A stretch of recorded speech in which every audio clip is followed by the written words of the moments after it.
All right. So with that, I'm Alex Hydrate, Senior Transportation Planner with Boulder County. I want to thank everyone for being here today.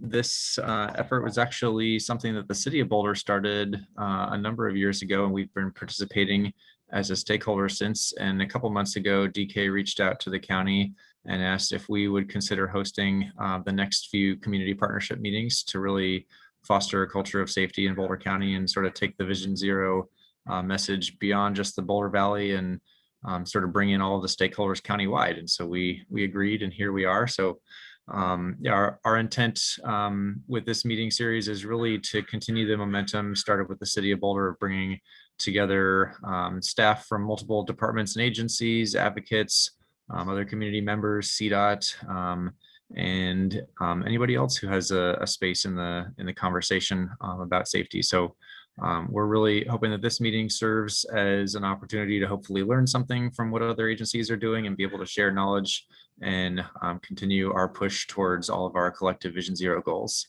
And so with that, I'm going to turn it over to Amy for some housekeeping and the agenda. Thank you, Alex. We are thrilled that the city of Boulder asked us to host these next few meetings. It's a great opportunity for Boulder County. So now I just want to remind everyone to please stay muted during the meeting unless you raise your hand and we call on you to ask a question or provide us with a comment. And I'll go over some of the controls as well on your Zoom interface. So the mute button is just located right next to the start video button. And if you would like to raise your hand, please click on the reactions button on the Zoom panel at the bottom of your screen. And please lower your hand after we have called on you and your question has been answered. As well, please feel free to use the chat box to input any questions, comments, or discussion items throughout the meeting today.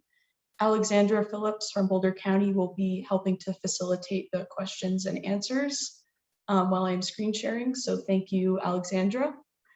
And lastly, since we have a large group here today, we are just going to use the chat box for our introductions.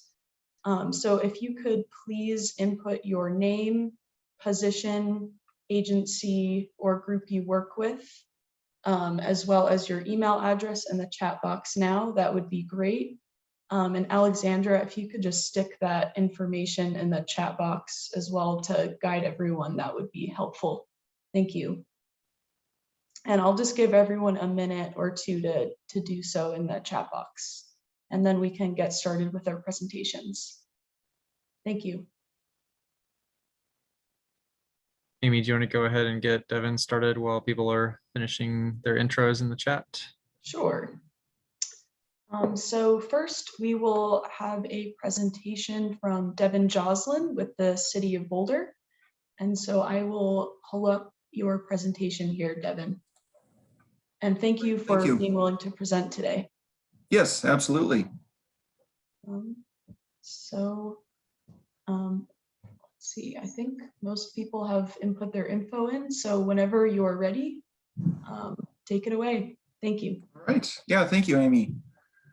Well, good afternoon, everyone. My name is Devin Joslin, and I started back in February as the principal traffic engineer for the city of Boulder. And I'm very excited to be here today to talk to this group about some exciting things going on in Boulder with respect to Vision Zero. Been given 15 minutes for this presentation. So if there's not quite time at the end for questions and answers, definitely feel free to put those in the chat or reach out to me directly. Next slide.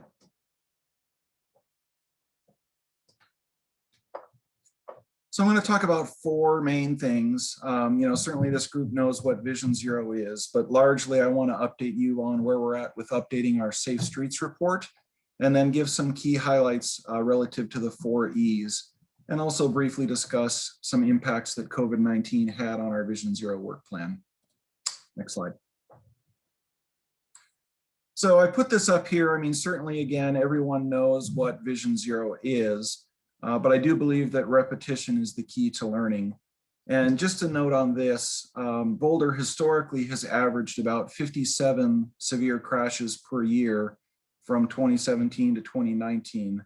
However, based on preliminary review of 2020 crash data, it appears as though we had about 40 severe crashes last year in Boulder. So that is a pretty significant reduction that I'll speak to a little later on in the presentation. Next slide.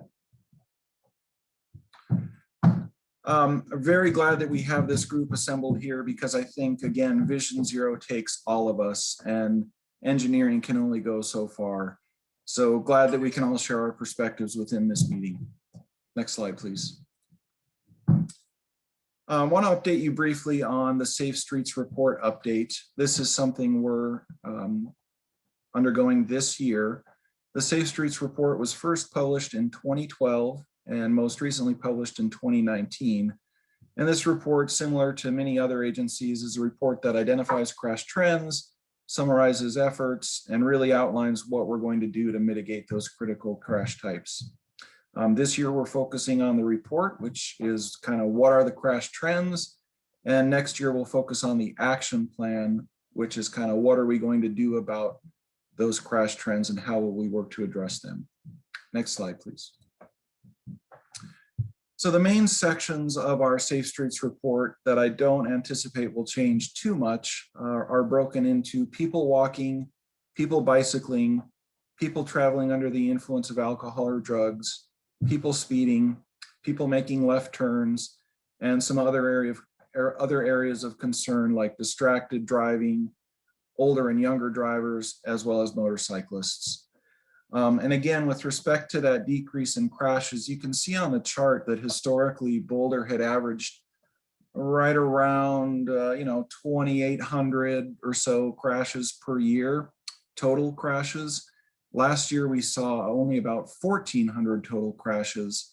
And again, there was that reduction in severe crashes from 57 down to 40 severe crashes. So this does seem to represent progress, even when accounting for some COVID-19 impacts and changes in travel patterns. Next slide, please.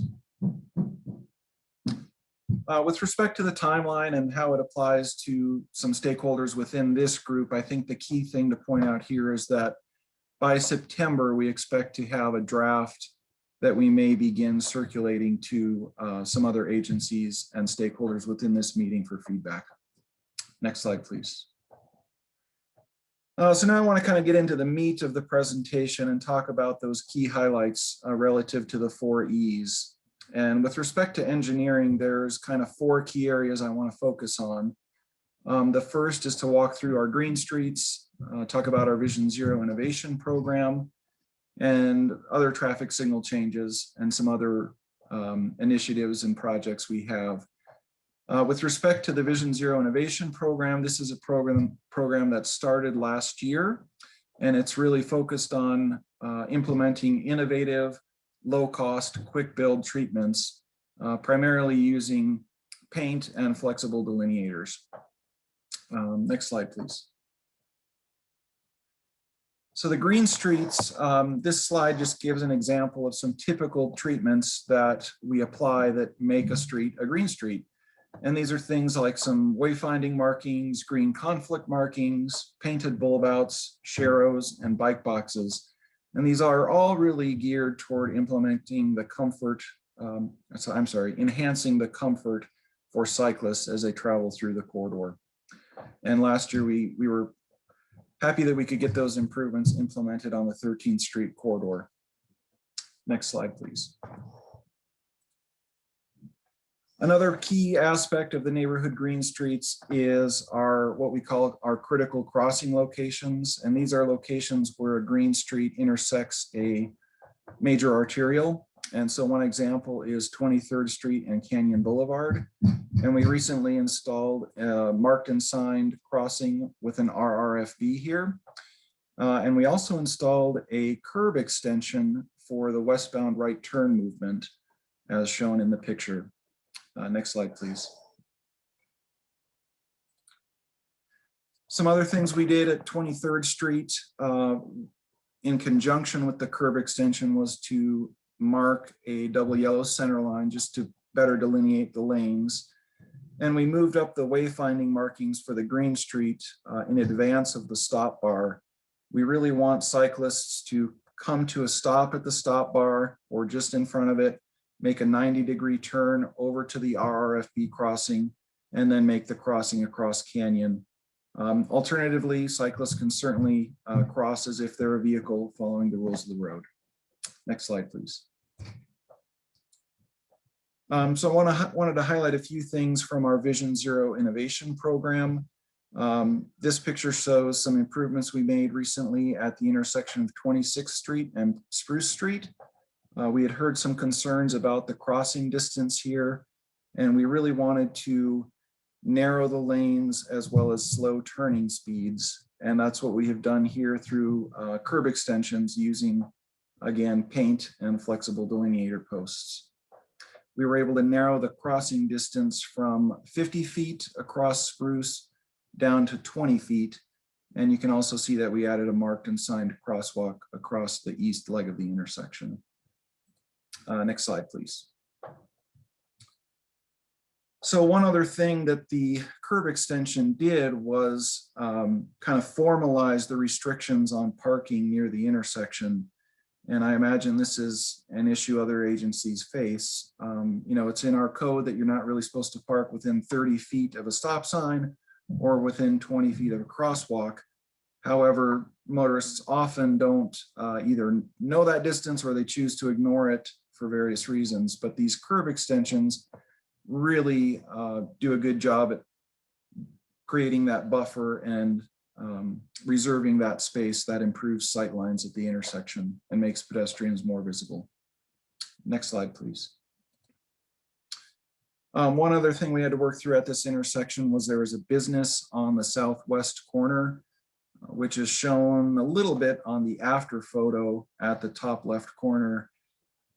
We basically just placed our paint and delineators working with the business to preserve access and parking for their needs. Next slide, please. We are not done yet at the intersection of 26th and Spruce. We have some art that is going to be installed this coming weekend, and just wanted to show the concept for the art that the artist proposed. You'll notice that we have artistic crosswalks across the north and south legs. And as part of that, the art is designed to stay out of the vehicle wheel paths to hopefully prevent wear on it. Next slide, please. Wanted to highlight a few signal improvements. So one thing we do in the city of Boulder at one intersection is run pedestrian protect left turn phasing. And this is phasing that when the pedestrian pushes the button to cross 30th Street in the east or westbound direction, the flashing yellow arrow will be precluded and it will run protected only left turn phasing. So motorists will only see the red arrow, not the flashing yellow arrow that would be in conflict with a crossing pedestrian. And this is kind of a new and innovative signal treatment that we are looking at implementing more wide, on a broader basis within the city. But we do need some changes to our local controller software to make it a little easier for our signal techs to implement. Next slide, please. Another thing that we initiated recently was signalization at right turn bypass islands. And we did this at the intersection of Broadway and Raleigh Road in Southwest Boulder. This was done in conjunction with a project to kind of realign and reorient the trail as well at the intersection. The primary idea is that the southbound right turn and eastbound right turn movements are controlled with 4-section signal heads that do have flashing yellow arrow capability. But right now we are running them as just a protected only right turn movement. Next slide, please. So these pictures give a little better indication of what's out there in the field. Again, at the moment, we're only operating those 4-section heads with protected only phasing, but we are hopeful that in the future we will be able to get the flashing yellow arrow for the right turn movement operating during the off-peak periods. And the idea here is that it really controls and hopefully eliminates conflicts between turning vehicles and multi-use path users navigating through the intersection. We are watching the compliance at this intersection, both for people, relative to the no right turn on red, as well as multi-use path users' compliance with the pedestrian signal indications. So we'll be reporting out on that as we monitor it more. Next slide, please. Another thing to note is that we installed a raised crosswalk at the intersection of Baseline Road and 29th Street. This basically put in a raised crosswalk at the intersection in conjunction with curb extensions. It also did some realignment of the intersection to bring the 29th Street approach kind of at more of a 90-degree angle to Baseline Road. Next slide, please. One other thing we're excited about is a speed kidney that's planned to be installed on Cherry Avenue between 8th Street and 9th Street. This is kind of we believe it'll be the first of its kind installed in North America, so we're quite excited about it. And it's based on a Spanish traffic calming concept. It's kind of a modified speed cushion in that the cushion gets a curvilinear alignment, and vehicles can choose to either take a straight path and hit the cushion or follow the curve within the cushion to avoid that vertical deflection. And we plan to use speed hump warning signs in advance of this speed kidney. I'll breeze through some of the other aspects of the 4 E's. Next slide, please. Just wanted to give a brief update on enforcement efforts. So within Boulder, we have 11 approaches controlled with red light cameras. And we also have a photo radar van program that our police department operates. In 2020, the photo radar van was deployed for about 3,000 hours in 49 locations. And that resulted in over 10,000 citations and 550 warnings. Next slide, please. Some areas with respect to education are listed on the slide here. Certainly as we implement those Vision Zero innovation program treatments, we ask for feedback from the community and want to kind of be in that mode of continuous improvement. Next slide, please. I think with respect to evaluation, just wanted to give a quick chart showing our red light violation photo enforcement program and how that has reduced crashes in the city of Boulder. Really, it's had about a 73%, resulted in about a 73% decrease in crashes at intersections. We had previously about 21 crashes per year before the cameras were installed, and we brought that down to five to six red light running crashes in 2019. So the net effect has been a decrease of about 14 red light running crashes each year. Next slide, please. I imagine all the agencies on this call had some impacts due to the COVID-19 pandemic in the way of funding cuts, delayed projects, or changes to the public process. Boulder's transportation and mobility budget was reduced by about 15% last year. However, we chose not to really not cut in the area of Vision Zero. The money was basically used primarily for engineering, though, so not a ton of progress was made last year in the way of education or enforcement efforts out of the Transportation and Mobility Department. And, I'd be curious to hear what other people's experiences have been relative to the public process. Boulder believes we've been very successful at engaging the public in this now kind of new normal virtual environment. Thank you very much. That went by very quickly. I don't know if we have time left for questions or not, but thank you all. You've got about a half a minute for questions, but we can fudge on that a little bit. Are there questions? I'm not seeing any hands up. Oh, wait, there's one. Let's see. There is one question in the chat. Let me get back to it. Is there signage required in advance of our red light cameras is one question. My understanding is that signage is required, and we do put it on the approaches that have red light cameras. We use a green background sign with white text that says red light photo camera immediately ahead. Okay, and then the other question is the city of Boulder doing any follow-up assessment of the innovative treatments, thinking specifically of the speed kidney and whether deflecting higher speed cars outside towards the bike peds would bring its own concerns? Yes, we will be evaluating before and after speed data on areas where we're implementing these treatments. I forgot to mention that many areas where we're implementing these Vision Zero Innovation Program treatments are along corridors that have already applied for traffic calming.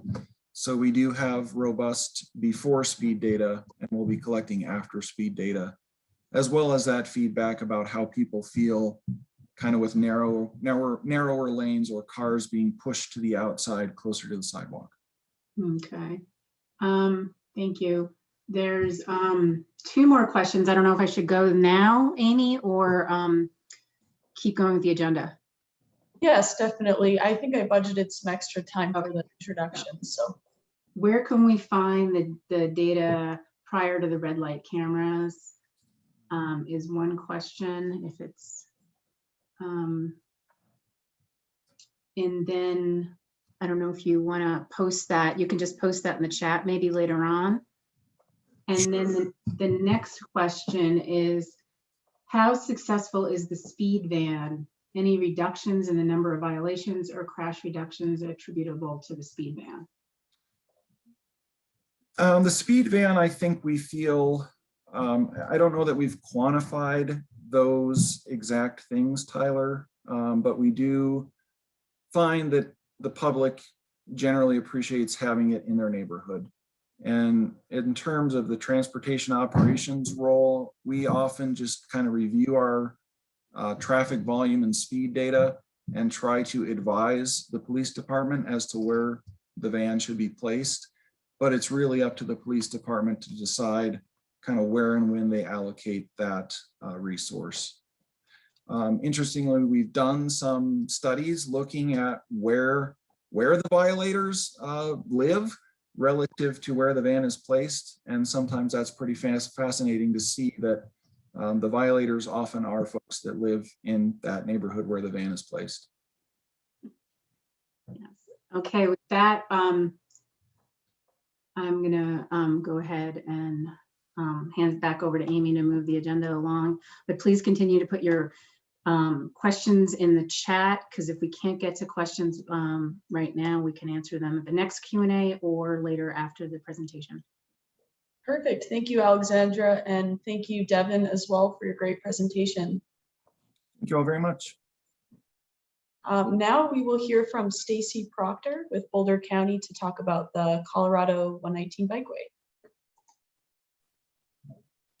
Hi, thanks, Amy. Yeah, my name is Stacy Proctor, and I'm a project manager with the Boulder County Community Planning and Permitting Department. And I'm the project manager for the design of the bikeway that we're working on for 119.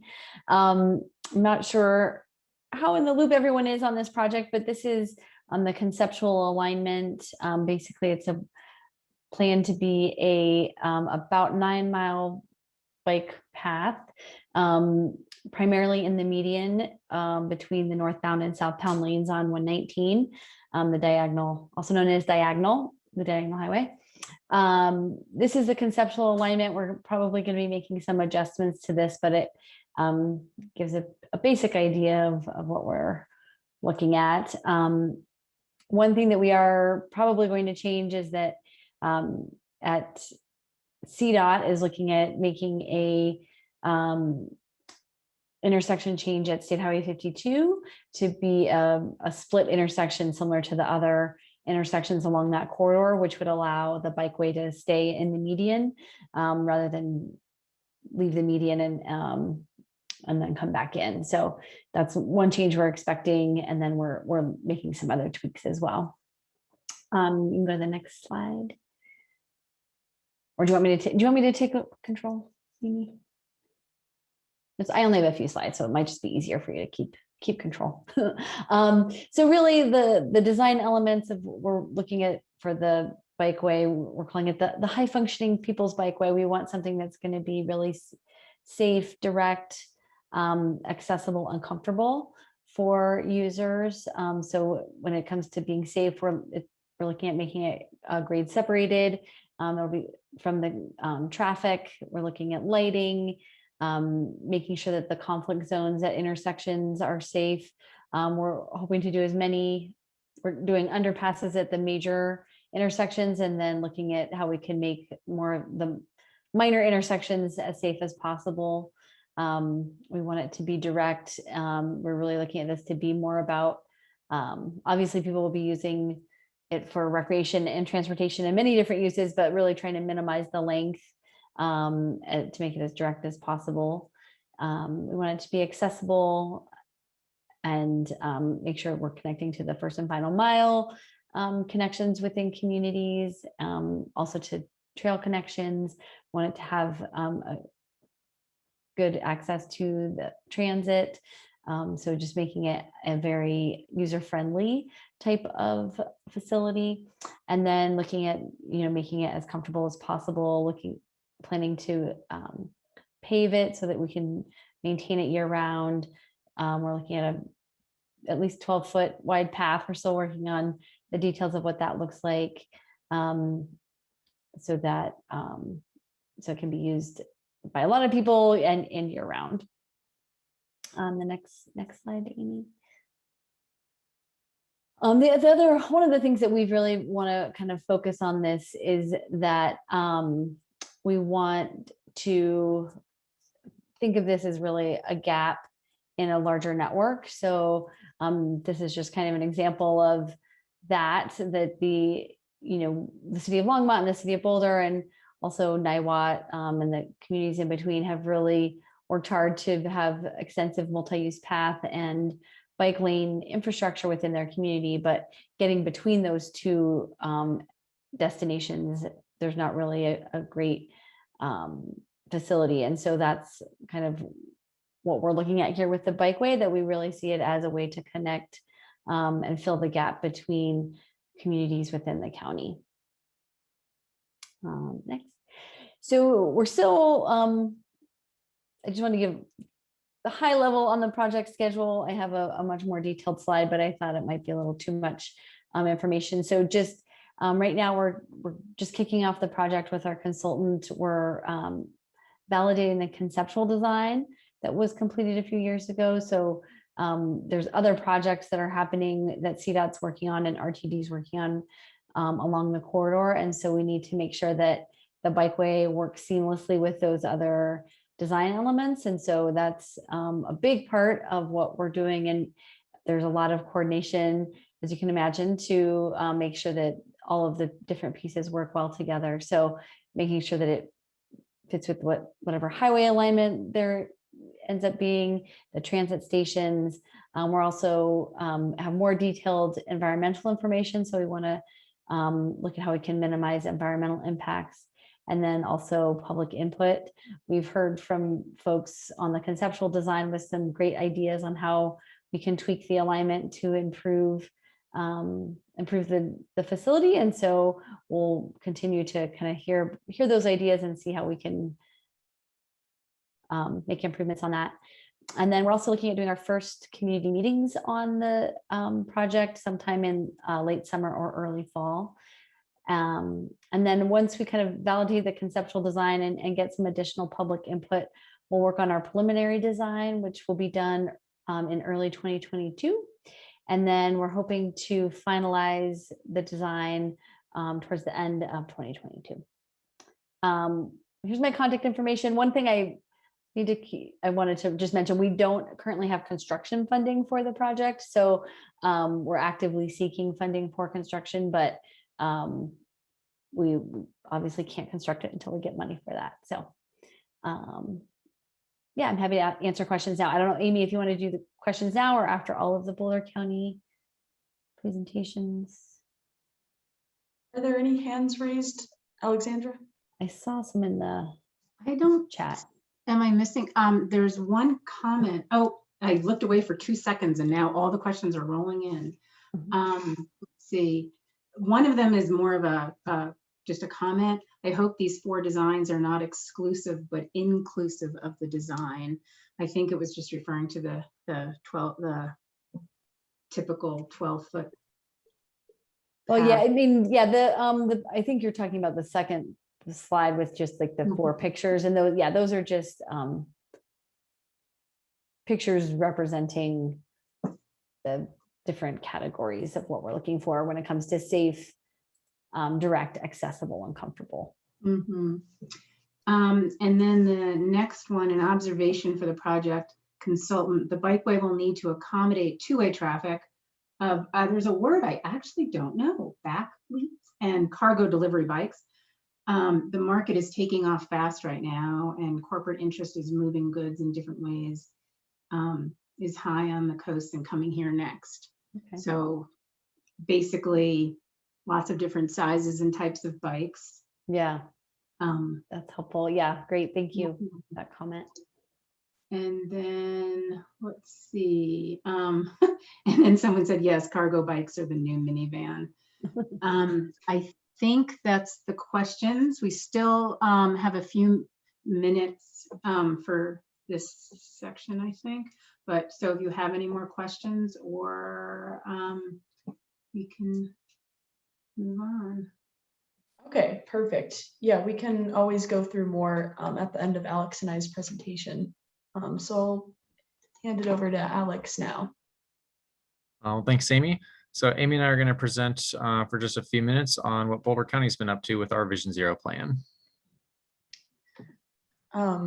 And I guess just for a brief introduction, I'm primarily working on the Boulder County Vision Zero plan with Alex. And Alex? Next slide. Oh, sure. Right. So Boulder County's Vision Zero plan really comes from our most recent transportation master plan update, which the commissioners adopted in February of 2020. And so we have 6 qualitative TMP transportation master plan goals, and one of those being safety. And as part of our recent update, we adopted a quantitative goal for safety as well. And so our Vision Zero goal is to eliminate serious injury and fatal traffic crashes in unincorporated Boulder County by 2035. Next slide. And so in support of that goal, we are embarking on developing the county's first Vision Zero plan. And so we're structuring this plan into 2 parts. The first part is a traffic crash analysis that looks at where and how crashes are occurring. And then the second part is going to be our action plan, which will cover our proposed projects, programs, and policies to address our crash history. Next slide. So for kind of a quick overview of the timeline for this work, so our draft crash analysis was already out for public review a little bit earlier this spring. So we got over 60 comments on the crash analysis, and we're going to be finalizing that over the course of the summer. And then currently we're hard at work on the action plan. And then a bit later this summer, we'll be bringing that out for public comment as well. And most likely going to have a public meeting to get more feedback on the action plan.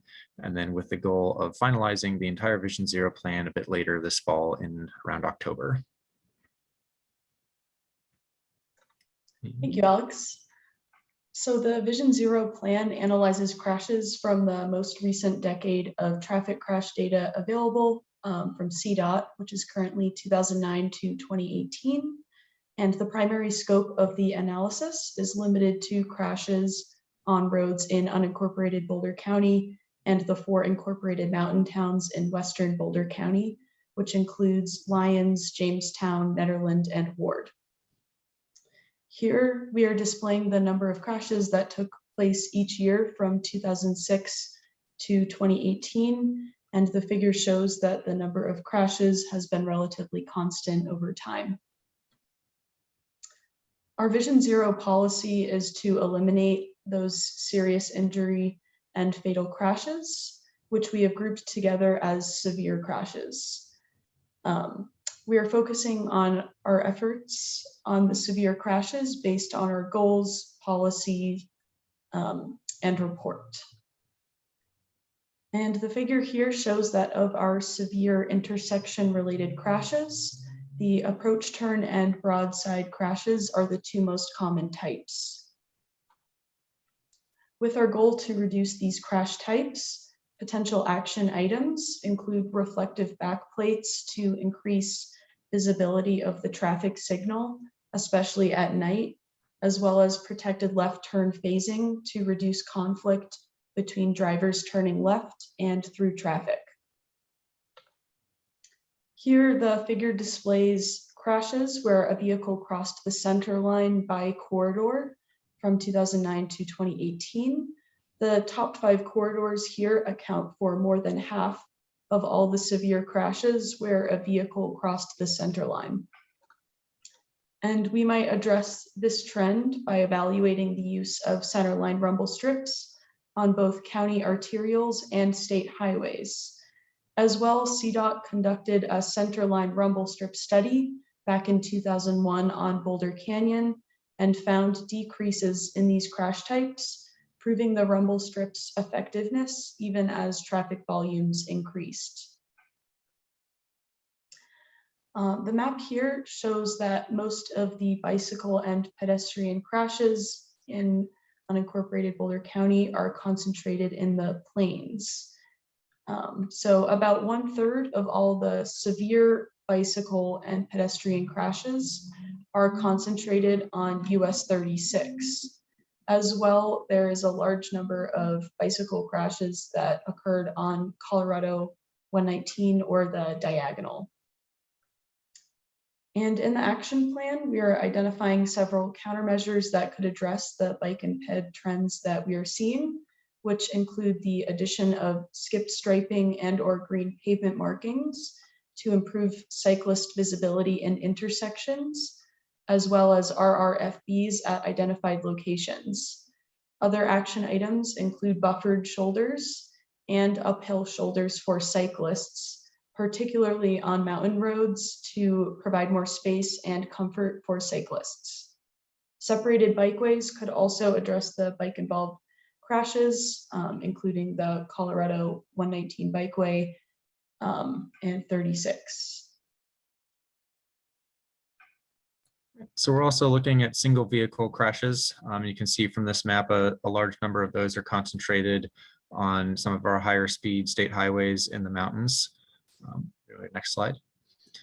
So some of the ideas that we've been discussing, including with CDOT, include additional signage at the curves, possibly LED or speed feedback signs to warn people of their speed as they come into a curve, and then also looking at edge line rumble strips for these corridors. And then we're also looking at wildlife crashes by corridor. You can see from this chart that US 36 between Jay and Lyons has the most significant trend in wildlife crashes of any corridor in the county. And then a couple ways that we might address these. So right now there's an Eastern Slope Wildlife Prioritization Study that's looking at wildlife vehicle conflicts east of the Continental Divide. And then this may include looking at safety improvements for the 36 corridor, including wildlife fencing and or crossings. In the Vision Zero plan as well, we have identified a high injury network where the majority of our severe crashes are concentrated, representing 77% of the severe crashes, but only 18% of all the road miles in unincorporated Boulder County. And so for our high injury network, instead of playing whack-a-mole and being reactive, we want to use a systems-based approach and apply countermeasures with similar locations or with similar geometries on a proactive basis instead of waiting for a crash history to develop. And just to reiterate here, while part 1 of the Vision Zero plan serves as the crash analysis to identify patterns and trends we are seeing in the data, part 2 of the plan will outline and recommend projects that could address the trends we have identified. So the initial structure of the action plan is organized by implementation, timeframe, and capital cost of the project or program. And we categorized the action items and indicate on the matrix here whether a project is primarily an engineering, evaluation, enforcement, or education action item. through the circular symbology. As well, we symbolized the funding status of the action items through a white circle to indicate whether the project is fully funded, partially funded, or not funded. And I will hand it back to Alex to wrap up here. So just again, a quick wrap up on our timeline. You can look for a draft action plan to come out later this summer, and then with our goal of finalizing the overall Vision Zero plan this fall. Okay. We are a little bit over time, but I'll sneak in one or two questions here. Are roundabouts being considered as countermeasure? Tim Swope, are you still on? Do you want to take this one? I know we've often considered roundabouts in the past at the county, but I would say, due to right-of-way considerations, we haven't really moved forward with any of the ones that we've considered. Obviously they're statistically the safer than signalized intersections, but I think right-of-way has been our biggest impediment to looking at roundabouts in the past. Yeah, it's kind of. I would say, first of all, Boulder County doesn't have any roundabouts in the unincorporated county, but considering that we have very few traffic signals, I think we have 19 of them, maybe a little bit more. We just haven't built any traffic signals or roundabouts in a number of years. However, we are in some of our larger corridors, places where we're looking at either speed issues or neighborhood traffic concerns. We are looking at putting in some future roundabouts. The first one will likely be on East County Line Road, just south of Longmont, where Weld County Road 20.5 comes in. So that'll really be sort of, I think, our first experience with roundabouts. Correct, Josh? But anyhow, it's mostly just that we haven't put in any real traffic control in a number of years, but we are looking at roundabouts as a better way to control traffic, control speeds, and improve safety. Okay. Yeah, Oh, can I jump in there for a second? go ahead. I know I'm going against protocol. I'm sorry. So It'll be your first time doing that. I know I'm innocent. So anyway, this is not about roundabouts, but great presentation. And got me thinking that I really wanted to share this thought about consistency between what the city of Boulder is doing and what the county is doing in terms of how we sign and mark facilities and whatnot. And it's, that's something we need to discuss or talk more about today, but something I think I'd like to do with your team to see how our best practices aligns with the county. And if there's other municipalities that are on the call today that would like to join that discussion to look at similarities, consistencies, and for how we do all these different types of markings and whatnot, I think that would be advantageous and beneficial for the larger county. Thanks. I just wanted to share that. Yeah. If I can jump in, this is Alex from the town of Superior. And Alexander, you remember our committee on the green bike markings and mixing zones, and especially in the unincorporated areas and on state highways with the long acceleration, deceleration lanes. I think we need to develop a better standard than we've had in terms of how you mark those, and maybe look at reducing the length of some of those deceleration lanes, because bikes end up between turn lanes and through lanes for a very long distance. So I think that's something that the county could take the lead on, because they probably have more rural arterials, and we have one on McCaslin that we looked at, and we ended up shortening the A&D lanes to provide better a shorter area when the bikes are in the mixing zone. Yeah. Thank you, Alex and DK. With that, there are a few more questions, but I'm just going to hold those for now and move it to the next, hand it back to Amy for the next presentation. And if we have time at the end, we'll get to those other questions, or we'll answer them after the meeting. That sounds perfect. Yes, please, everyone, just put your questions in the chat box for now. Thank you. And I will hand it over to Megan with the City of Louisville. Hi, everyone. Thanks for involving us in this conversation. Really looking forward to it. We have Lisa Ritchie, who's our principal planner, who's also on the call today, and Jeff Nettleton, who's our engineer, wasn't able to attend today, but he is going to be, I think, a great resource and will be really interested in some of these more technical conversations that you all have brought up. And certainly we'd like to be engaged in those, and that idea of having a group that's looking really more at some of the technical and design factors. So I'm just going to give a brief overview of some of the things going on in the city. And I guess, Amy, you're going to run the slideshow for me. Is that right? Yes, just please let me know when to switch slides. Thanks. Go ahead to the next one. So the city of Louisville, we do not have a specific Vision Zero plan, but in 2018, we completed our first transportation master plan for the city, and it was largely focused on building a transportation system for all ages and abilities. So it really does have a significant amount of kind of safety aspects and multimodal safety, and again, kind of all ages and abilities as its kind of highest priority area. It includes 8 goals for transportation system changes that are kind of rooted in our core values around transportation. And as you can see from this chart, safety was really one of the top themes throughout our public outreach process that we heard from the community. So that was a large focus of the work that we did. Next slide, please.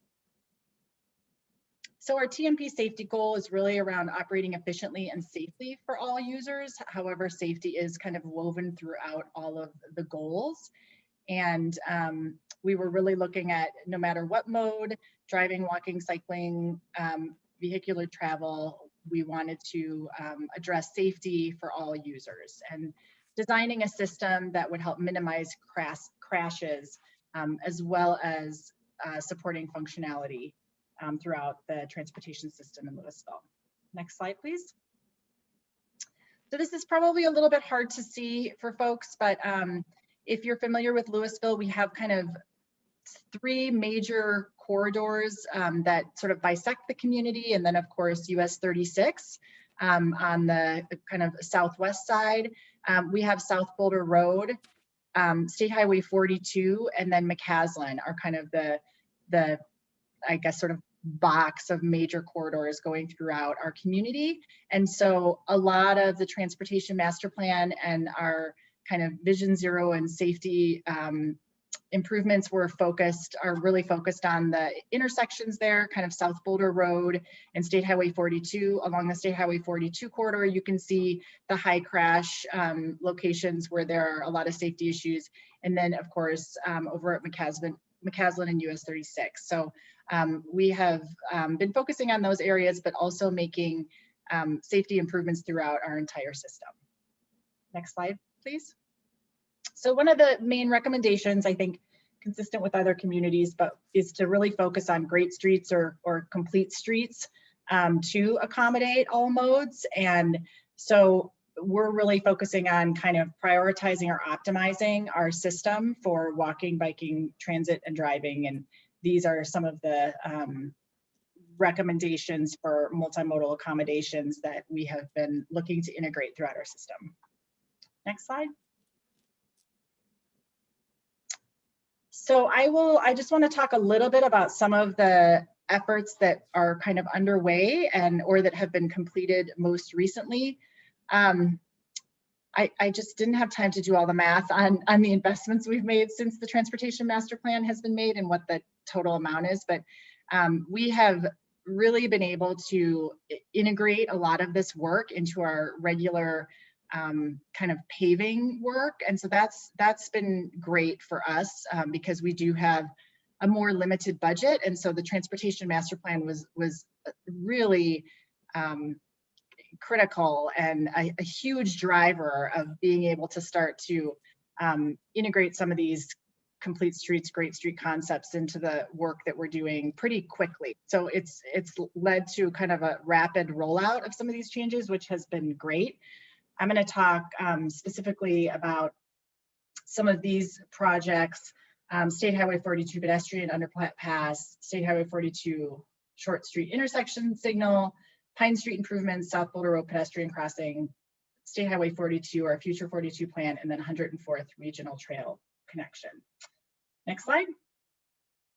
So in conjunction with Boulder County and CDOT, we recently completed a pedestrian underpass, which is located just north of Hecla on State Highway 42. It's kind of at the north end of the city of Louisville. It's a pretty important connection for several reasons.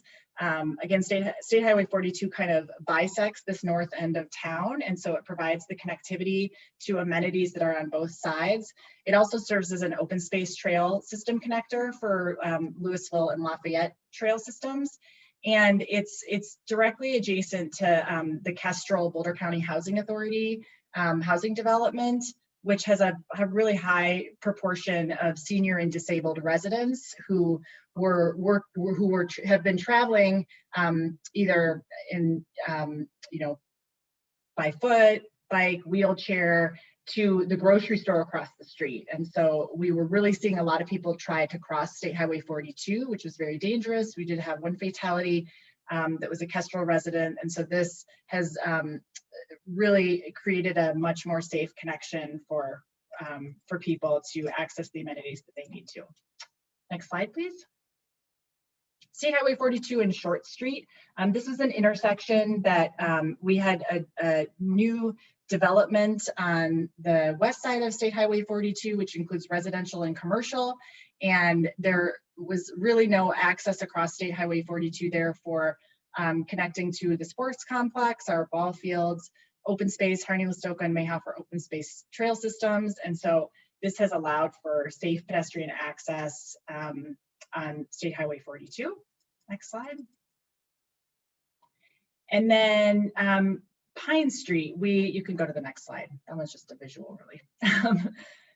We have last year we made several improvements on Pine Street. For those of you who have been to Pine Street, it's sort of a wide, curvy boulevard feel of a street, and it connects from the downtown area to McCaslin, and it really brings people to the rec center. Well, it goes to Via Appia, and then you can connect to McCaslin. So it's kind of a connection from the east to west side of town, and it was just so wide, really without any of this infrastructure in place. And so, we had some issues with speeds. It was difficult to cross. And so we added, throughout the corridor, we added buffered bike lanes. We added, you can see some of these medians and bump outs in specific areas that are along safe routes to school. We have 2 elementary schools and 1 middle school that use or cross Pine Street to have students accessing it. So we added a lot of improvements in this area that really have helped provide easier pedestrian crossing and have slowed traffic considerably. And we got really good feedback on the end product. And I think it kind of creates a nice sort of corridor boulevard feel for people coming into the downtown area as well. Next slide. So just a couple of projects that are currently underway. You can go to the next slide. The first is the South Boulder Road pedestrian crossings. South Boulder Road is a pretty major connector between Boulder and Lafayette. And so there are several crossings in Louisville where we have had kind of high crash areas and safety concerns. The next slide, you can see where some of these corridors are. So we did a study looking at the connectivity and the crossings across South Boulder Road and looked at both at grade and grade separated kind of options and opportunities for improving safety along this corridor. And now received a TIP grant through Dr. Cog to support some of the at grade crossings at Eisenhower, Via Appia, and Main Street, so that we can provide just a safer crossing opportunity for people traveling from the north to the south. The next slide is another project that's underway, and this is 104th Regional Trail Connector. We have two of kind of the busiest regional trails here connecting through Louisville. One of them is the Coal Creek Trail, and then the Rock Creek Trail to the south.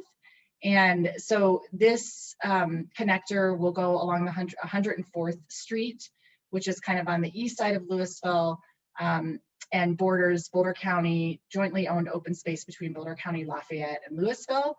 And the trail will connect people from the Rock Creek open space to the Coal Creek Trail, and is something that will be used for recreation as well as for commuters who use this connection if they're coming from the Broomfield area, or trying to travel to the south from Lafayette and Louisville. That's another TIP funded project that is a partnership with the county and Lafayette. Next slide. And then finally, just to mention, we have just kicked off the State Highway 42 corridor study between Louisville and Lafayette, and a major focus of this corridor study will be pedestrian and bicycle improvements. There's not really a safe way to travel by bicycle on State Highway 42. The shoulders are really narrow. It's a pretty tight corridor. And so we're studying from the south end of Louisville up to Lafayette on Arapahoe Road to see what types of improvements we can make in that corridor.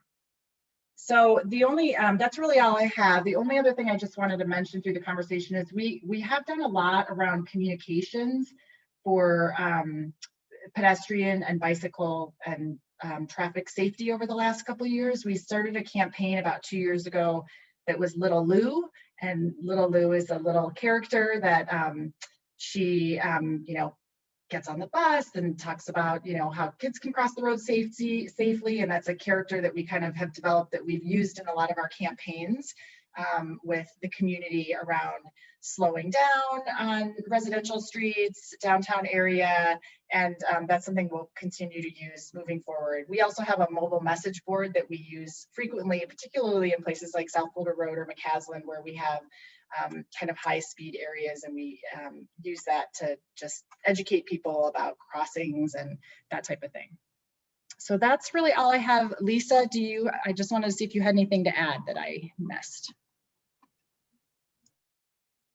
Megan, I think you did a great job and covered a lot of the great work that we're really excited about. I don't have anything to add, but happy to answer any questions or help Megan answer any questions from the group. All right, so thank you. Alex Arnello, I see you have your hand up. Did you have something? Maybe not. Okay. I had it for the county, and I'll chime in later. Okay, thank you. There is some questions for City of Louisville. We'll cover those first. Louisville TMP question. The Fun Routes to School project of the single track sidewalk from the rec center to the Fireside Elementary was very popular 2 years ago, but was put on hold during the pandemic. Are there plans to revisit it? Yeah, that's a good question. Thanks for bringing it up, Wendy. It's not currently in our CIP budget, but I think it's something that we probably will visit. It was a project that was, highly kind of desired by the community, and so I think it's something that will continue to be sort of at the top, and we'll probably look at it when we do a biennial budget. So when we start looking at our budget next year, we'll probably revisit that. Okay. Is there any other questions for Louisville before we move along, or anything any of the other Louisville staff want to chime in with? Or else I'll hand it back to Amy. Oh, Cammie's got something. I was just going to say, for Louisville or anyone else considering kind of the safe routes or youth focused projects, keep in mind that the next call for funding for safe routes to school funding will be in 2022. So if that helps you with the planning of your timing, because they've gone to a 2-year cycle for funding. So if you don't go for it next year, you'd have to wait 2 more years. So as projects might link up with your Vision Zero work that are youth focused, keep that funding opportunity in mind. And the county would love to support your efforts. So reach out if we can be of help and support your efforts. Okay, thanks, Cammie. With that, let's see. Sorry, I'm just looking to scanning for any more Louisville questions, but I'll hand it. There are some more county questions and we'll hopefully get those at the end, but I'll hand it back to Amy now to move it to the next presentation. All right, perfect. And thank you, Megan, for your excellent presentation. Appreciate it.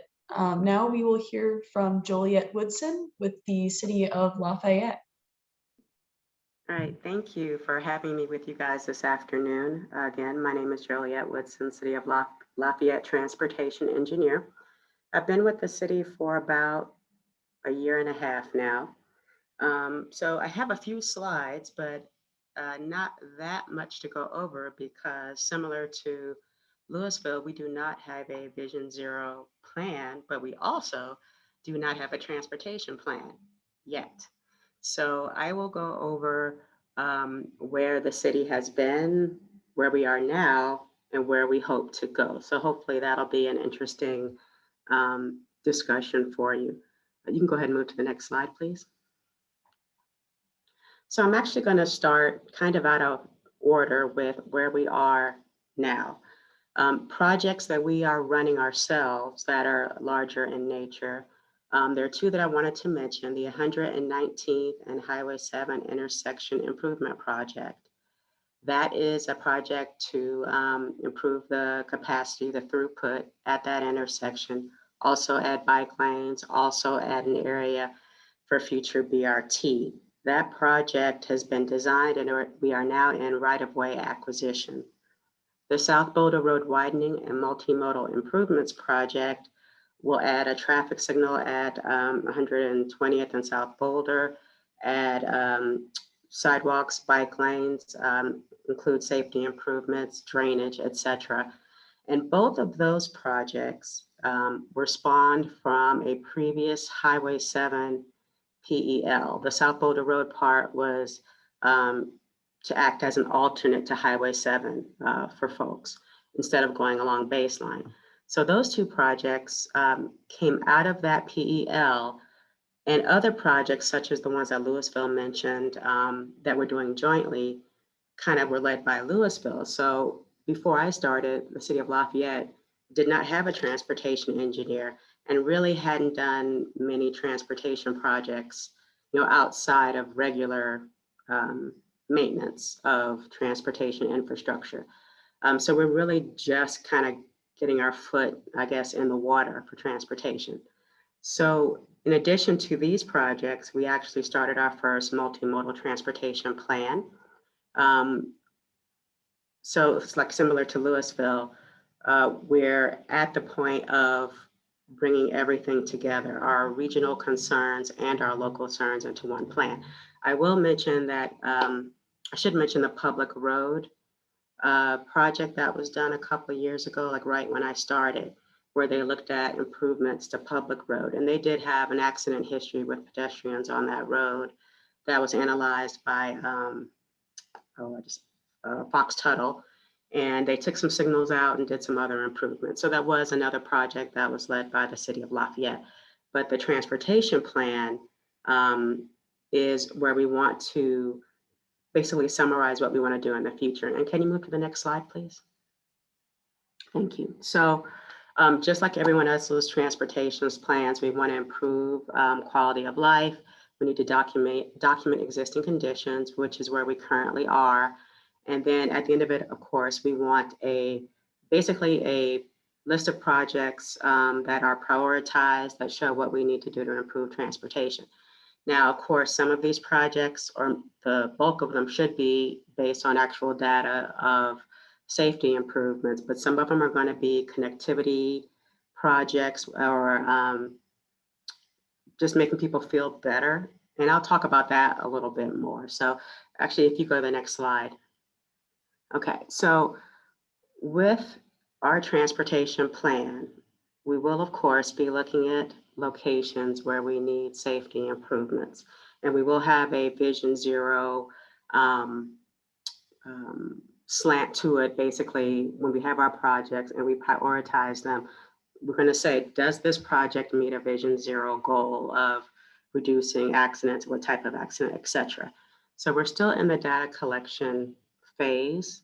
And so this map, which is draft, this is the first one I got from our consultant, and we're using FHU for this, to show where the severe accidents are in the city of Lafayette.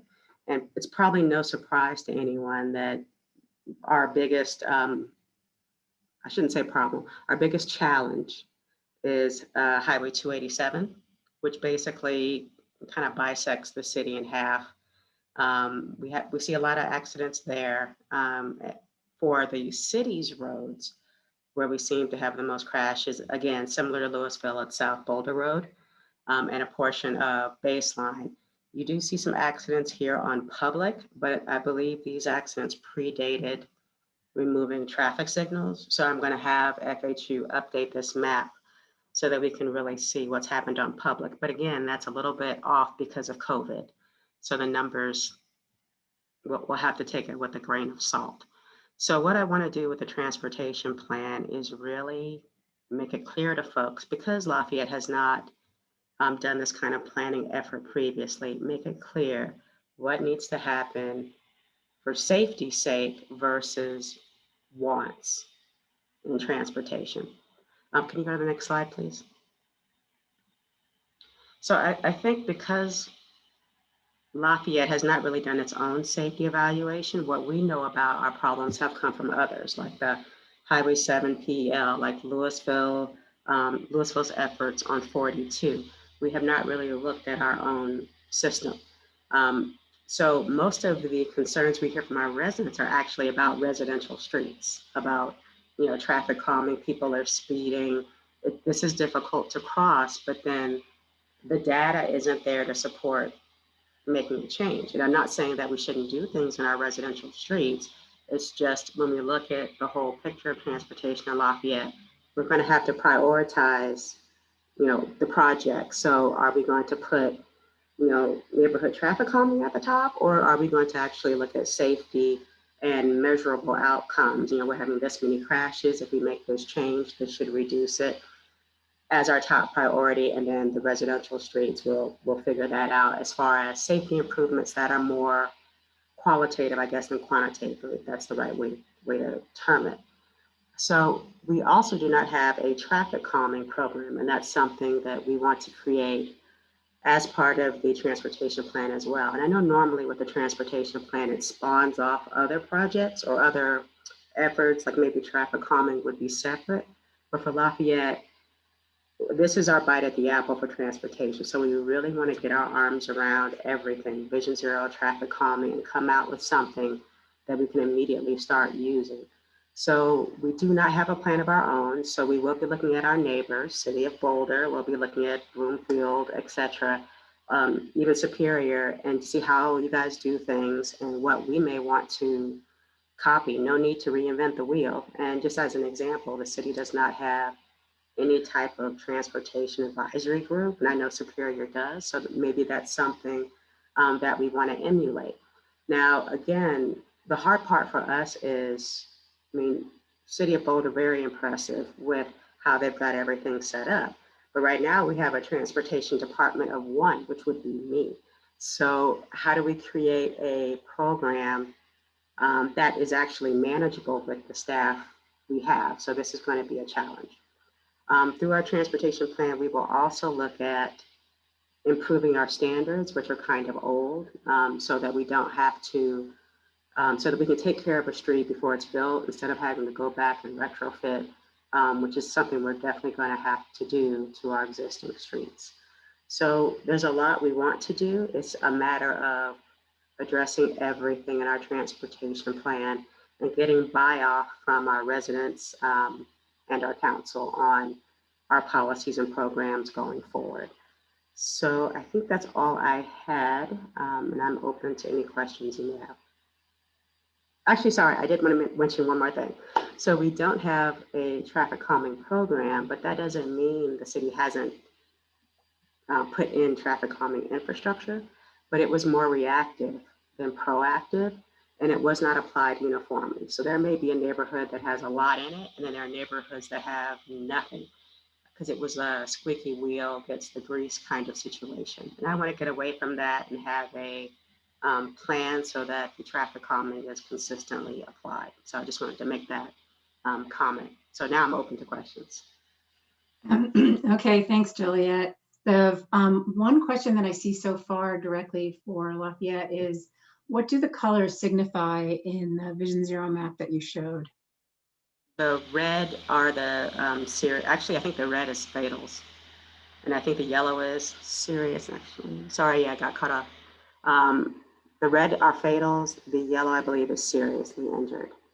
And the blue, I think it was just, I don't want to say regular injury, but the red are the fatals. Minor injury? Minor injury, thank you. And then this one might be for you, Juliet. I think there's a ped bridge over 287, a quarter mile north of South Boulder Road, Highway 287. Only accessible through the Minotaur Circle neighborhood. Some wayfinding or outreach through Centaurus could increase use of ped bridge. Oh, I'm sorry, everybody. That's in response to one of the questions above. Sorry about that. Anything else for Juliet and Lafayette? Alexander, I think that one was a Lafayette question because it was about how students attending Centaurus, but who live on the east side of 287 and don't feel comfortable crossing 287 could get there. Okay. And I think you're talking about Emma, where Emma goes over 287. They did do a walk-in wheel project. I don't know if anybody's familiar with that. It was done about the same time as the public road project, where they tried to make a route or sign a route that would go through the city that would be safer for peds and bikes. There is some signage related to that, and it was supposed to be coordinated with the schools and an information program. But I can look into that more, the signage with that, when we look at our transportation plan. Mm-hmm. Okay. Okay, I don't see any. Juliet, I was the one that posted the question above. We've gotten some feedback from a few families that live in East Lafayette that sometimes they don't feel comfortable crossing South Boulder Road or crossing 287 at South Boulder Road. And gosh, it's a four-way intersection with crosswalks and a traffic light. So it seems fairly safe, but I want to get your input. Like, how would you respond to those families? So again, 287 is kind of the elephant in the room for Lafayette. We get that comment about every intersection crossing of 287. So we're going to look at it with CDOT. Like you said, there are crosswalks there. It's just it's an intimidating state highway. The 287 BRT that we're working on with Boulder County, they've actually been taking a lot of public input as well. And we talked a little bit about whether or not there could be some type of refuge on 287. I mean, it was an idea that was brought up by a lot of residents that find crossing the entire thing intimidating. I'm not exactly sure how we would make that work or find the space for it, but it's an idea that's come up. So we will continue to have those conversations with CDOT and the county regarding 287. Okay. I'm going to sneak in an answer to one thing and then give it back to Amy for the poll questions. There's been a lot of talk about signage and the MUTCD, the Manual of Uniform Traffic Code Devices. The FHWA is going to be coming out with a new volume soon.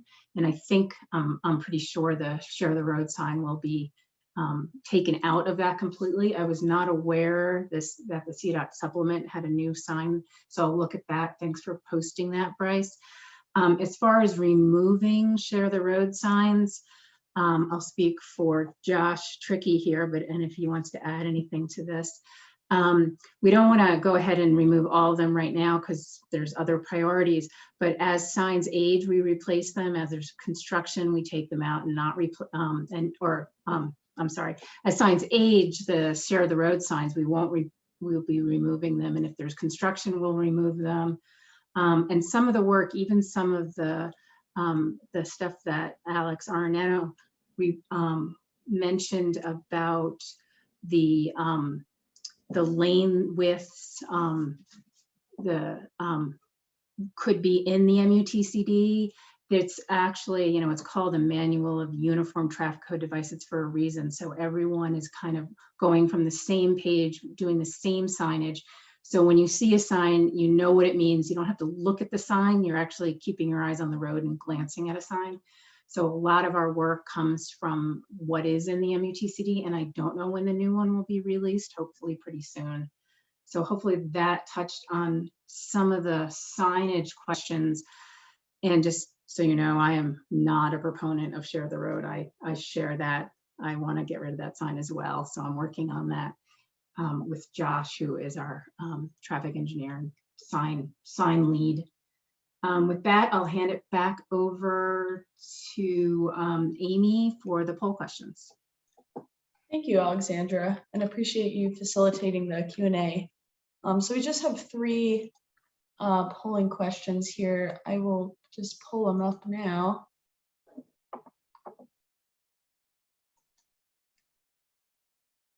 Okay, so our first question here is just asking what is the biggest challenge your agency has with advancing safety projects?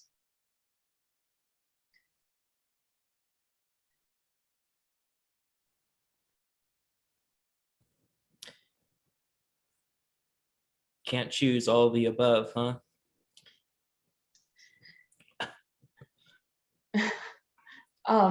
No, but if you want, you can input anything else in the chat, or maybe if you can't choose between 2. And we did get a question, what if we aren't an agency? I think you could say, what is your biggest obstacle in getting achieved what you're advocating for? Yeah, that's perfect.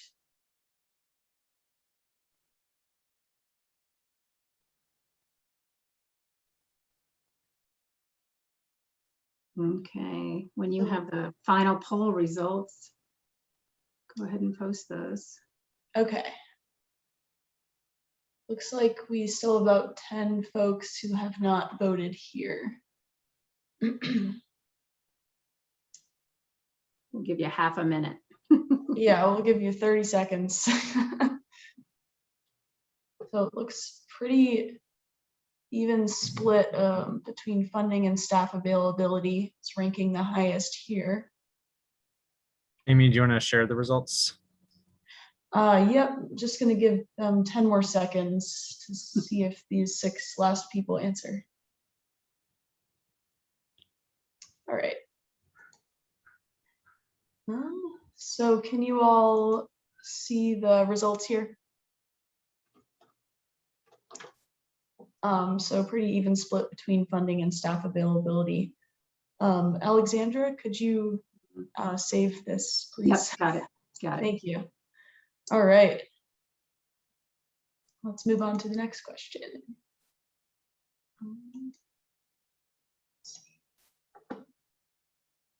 And then here, we're just kind of leaving this open-ended. What would be helpful to cover at our next Vision Zero community partnership meeting? And you can just answer in the chat.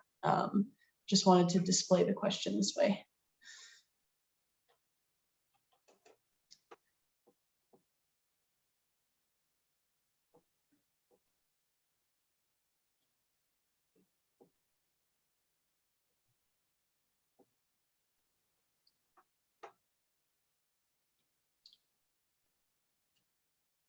And I'll just give everyone another minute here.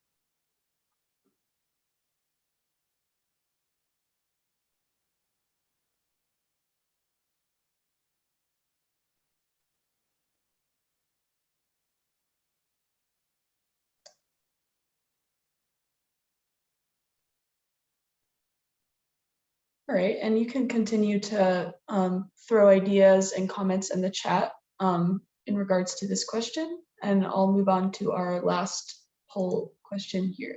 Oh, did you want to, okay, did you want to share the answers on that? Yeah, we could go over some. Or just share it for a minute and people can see it and we'll send it out with notes from the meeting. Oh, sure. Yeah, I think I specified for people to input their answers in the chat box. Oh, okay. Okay. Good. Okay. Did you want to review a few of those actually, Alexandra? It looks like we have about 6 minutes left. Okay. Focus in on non-infrastructure based strategies that positively impact Vision Zero efforts. Evaluating the effectiveness of projects, how advocacy organizations can support municipalities, and our combined work to improve safety demonstrated in collaboration efforts. Let's see. Creating a Vision Zero education outreach program, before and after data, best practices, thoughts on a comprehensive approach to a multimodal network, connectivity in relation to transportation and right-of-way. There was one up here, oh, this one's my personal favorite, just because the way it's worded, more info on the kidney. I like that one. And here's another one, successful ways to communicate and get results with CDOTs. Perfect. Well, those all sound like great suggestions. Thank you, Alexandra. No problem. And I am just going to pull up the last question here, which just asks if you have taken the Regional Vision Zero Pledge. That's on the Dr. Cog website. And Alexandra, if you could throw the link to that in the chat, that would be great. If you haven't signed it and would like to. And while this is a simple task, we are all working together to, meet our goal of 0 deaths and serious injuries. So I think it is very important to increase awareness here for safer behaviors on the roads, whether you're driving, biking, walking, etc. And that's just one way that we're going to advance our knowledge and progress towards Vision Zero. So I think it's important to take this and read through it.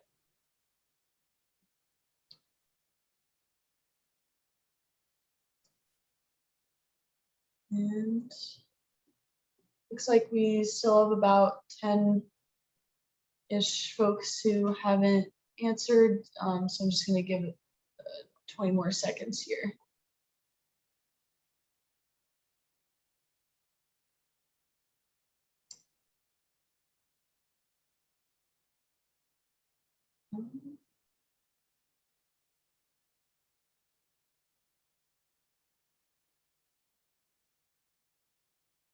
All right, I will end the polling here and share the results. So a little bit over half of you have not taken the Vision Zero Pledge, but we'll have the link in the chat so you all can read through the pledge and take it if you would like. And I'll hand it back to Alex to wrap up here. I think we have just a couple minutes, so I was going to hand it to Alexandra to see if there's any other questions from the Q&A that we wanted to poll and address at the end here. Yeah, okay, perfect. There's 2. I'll start with the first one and then hand it back to you, Alex. Edgeline rumble strips, are they, will they work with cycling? What we want to do on county roads is try a pilot project somewhere. We don't know where, we don't know when, but we are proceeding cautiously with that. So that is the plan for edgeline rumble strips, because there are some guidance on how to install them so they are cyclist friendly, but we want to experiment with that because they can be very effective to keep vehicles in the roadway and out of the shoulder. Alex, the question for you was about 4 Mile. Where did it go? an RRFB at Boulder Canyon 4 Mile. Did you want to chat about that? Sure. I think that was the question about the possibility of a flashing crosswalk where the existing canyon trail ends at 4 Mile Canyon Drive. And I just want to say, I think that's certainly something that we can bring up with CDOT to discuss, as Boulder Canyon is their facility. Okay, and then Devin just posted something just to clarify. Devin from the city, the speed kidney has not yet been installed. It will be installed sometime this summer. And we're happy to do a report out to this group once we collect after data and community feedback. We can also provide the tech memo that details the design considerations. And then I thought I saw another one. Let's see. I think that's it. So I will hand it over to Alex for wrap up. Thank you, Alexander, for moderating the Q&A, and thank you to Amy for hosting us. And thank you for all the presenters and all the participants for attending the meeting. I thought, for Zoom, we got a lot of great feedback, a lot of great questions. So really appreciate all the engagement. And again, happy that the city of Boulder has offered us this opportunity to kind of take the community partnership model countywide. And so we'll intend to hold another one of these meetings, potentially even in person in a few months. Hopefully get a few more presentations from different agencies and continue this momentum. But again, thanks everyone for making time in your busy schedule for this meeting. It's important work. We appreciate your help and participation. Nice work, County. Good job. Yeah, thank you everyone for joining us today. And please follow up with us if you have any more questions. Thanks everyone. Take care.